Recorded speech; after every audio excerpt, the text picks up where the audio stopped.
वैसे तो करी पत्ता एक नॉर्मल सा प्लांट है, लेकिन हमारे इंडियन डिशेस में इसका काफ़ी यूज़ है। ये एक ट्रॉपिकल क्लाइमेट का प्लांट है। जैसा कि हमारे इंडिया का वातावरण है, तो ये हमारे इंडियन क्लाइमेट में बहुत अच्छा परफॉर्म करता है। तो आज हम करी पत्ता की देखभाल कैसे करें, बुशी कैसे बनाएं, पॉट साइज, वाटरिंग रिक्वायरमेंट वगैरह के बारे में जानेंगे।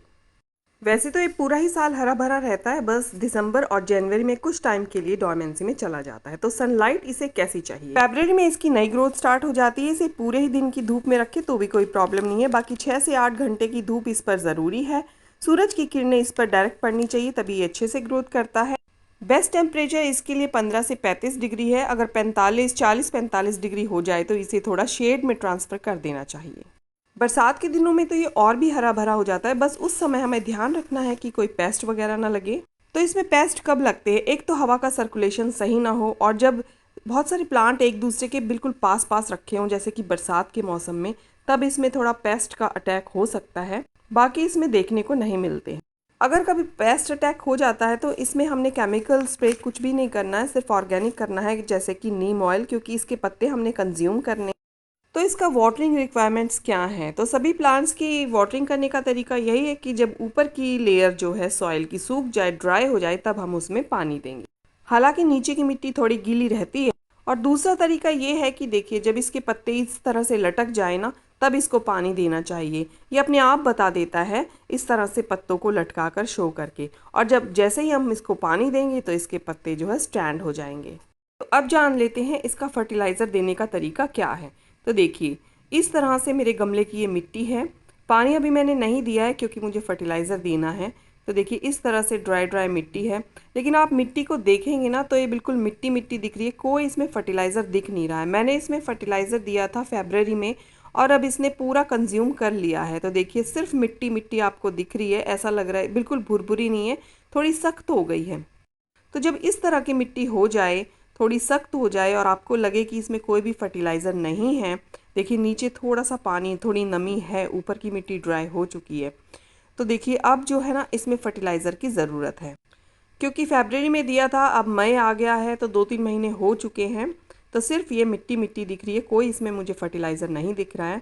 तो अगर आपने लिक्विड देना है तो आप सबसे बढ़िया है कि उपले भिगोकर उसका पानी आप दे दें, क्योंकि इसको सिर्फ नाइट्रोजन की ज़रूरत है, ज़्यादा इसे फल फूल तो खिलाने नहीं है।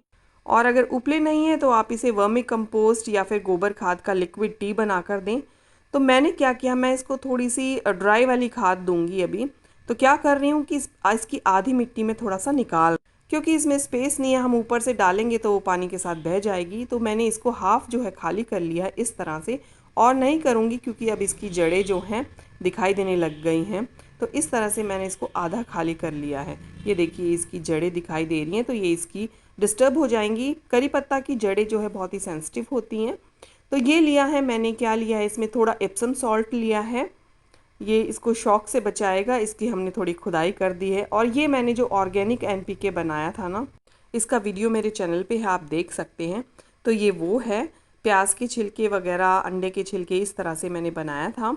और लिया है मैंने वर्मी कंपोस्ट, तो 2 मुट्ठी भर भर के मैं वर्मी कंपोस्ट की डाल दूँगी। तो इस तरह से बस ये सिंपल सा मिक्सचर मैं इसमें डालूँगी।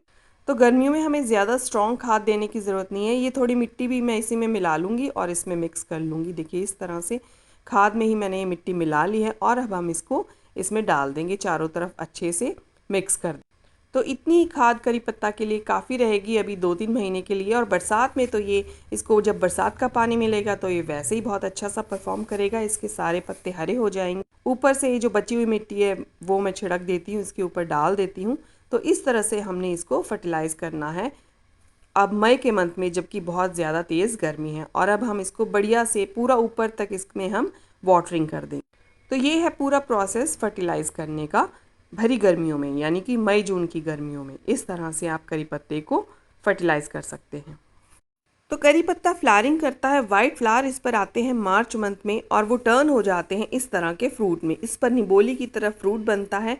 अब ये फ्रूट और फ्लावर हमारे तो किसी काम का है नहीं, बस इनको मैच्योर होने के लिए प्लांट को एक्स्ट्रा न्यूट्रिएंट्स चाहिए। हमने जो फर्टिलाइज़र इनको पत्ते लेने के लिए दिया था, वो प्लांट के ये फ्रूट कंज्यूम कर लेते हैं, तो फिर पत्तों की ग्रोथ रुक जाती है। तो हमें इन फ्लावर्स को पिंच कर देना है, मतलब वैसे तो फ्लावर को ही पिंच कर देना चाहिए, लेकिन ये फ्रूट बन चुके हैं तो मैंने हटाए नहीं थे। मुझे आपको दिखाने थे तो इसलिए मैंने रहने दिए थे। तो इनको अब मैं काट देती हूँ ताकि प्लांट की सारी एनर्जी पत्तों के विकास में लगे, क्योंकि हमें तो पत्ते ही चाहिए। हाँ, अगर किसी को सीड लगाना है, कोई नया प्लांट लगाना है, तो कुछ सीड हम रख सकते हैं ताकि वो मैच्योर होकर हम उनको ग्रो कर सकें। तो इस प्लांट की हमें रिपोर्टिंग कब करनी चाहिए? ये एक ट्री की तरह होता है, यानी ज़मीन में लगा हो तो ये बहुत बड़ा दरख्त बन जाता है। तो इसकी रूट बहुत ही जल्दी बढ़ती है। पॉट में कई बार इस तरह से बाहर दिखाई देने लगती हैं।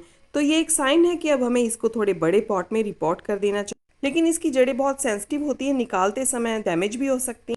तो इस प्लांट को हमें बरसात के दिनों में रिपोर्ट करना चाहिए, समर में नहीं करना चाहिए। तो करी पत्ता की प्रोपेगेशन कैसे कर सकते हैं? तो इसको हम सीड से भी लगा सकते हैं और इसकी हम कटिंग भी लगा सकते हैं। थोड़ी मोटी कटिंग लेंगे, साइड के पत्तों को हटा देंगे और फिर पोरस सी मिट्टी तैयार करके हम उस मिट्टी में लगा दें। लेकिन जब हमने इसकी प्रूनिंग करनी है ना, जैसे कि फरवरी में या बरसात के दिनों में, तभी जो कटिंग निकलेंगी तभी हम उनको कटिंग को लगाएंगे तो हमें बहुत अच्छा रिजल्ट मिलेगा।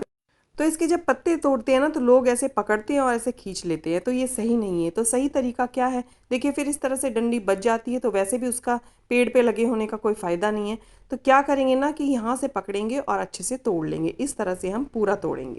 वैसे तो करी पत्ता को आप 8 इंच के पॉट से लेके 10 इंच, 12 इंच, 16 इंच, 20 इंच तक के पॉट में लगा सकते हैं। तो जितना बड़ा पॉट उतनी अच्छी इसकी ग्रोथ। लेकिन हम टेरेस पे गार्डनिंग करते हैं तो 10 से 12 इंच का पॉट इसके लिए काफ़ी रहेगा, इतना ही काफ़ी है। तो देखिए, जब हमने प्रूनिंग करनी है ना, तो इसकी टिप पे से करनी है। जो भी इसकी टिप होती हैं सब में से प्रून करना है। तो इस तरह से जब हम यहाँ से प्रून करेंगे तो साइड से आप देख रहे हैं कि इसकी कई ब्रांचेस निकली हैं। एक ये है, 2 है, 3 है।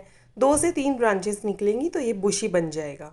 इसकी सॉइल कैसी होनी चाहिए? जब हम नर्सरी से नया प्लांट लेकर आते हैं तो 50% सॉइल और उससे आधी मात्रा में हम कंपोस्ट लेंगे, गोबर खाद या कोई भी।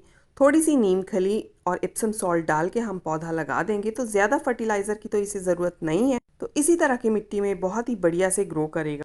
तो आज की वीडियो आपको कैसी लगी? अगर अच्छी लगी है तो इसे लाइक करें, मेरे चैनल पे नए हैं तो सब्सक्राइब भी करें। तो मिलती हूँ आपसे किसी नेक्स्ट वीडियो में किसी नई जानकारी के साथ। तब तक के लिए बाय बाय।